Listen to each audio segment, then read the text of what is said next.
Πω, τι χαρμάνι είναι αυτό που έχω φτιάξει. Νιαμιού, πες στα παιδιά μου πως θέλουν λίγο κεράκι. Ξέρω μια καλή συνταγή για κεμπάπ και ντόκα.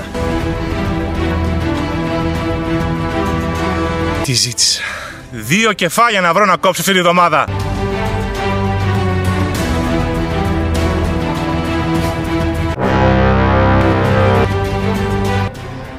Άμα σε θέλει.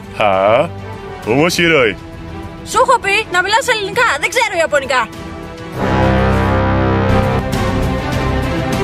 Πασκαλέ, σου έχω. Κάνε λίγο υπομονή. Θα σου δώσουν την ευκαιρία.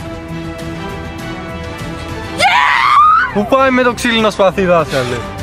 Πάμε! Νιαμιού, άστα λικεράκια και πιάσε τα φιλτράκια. Πρέπει να καλέσουμε τον προστάτη.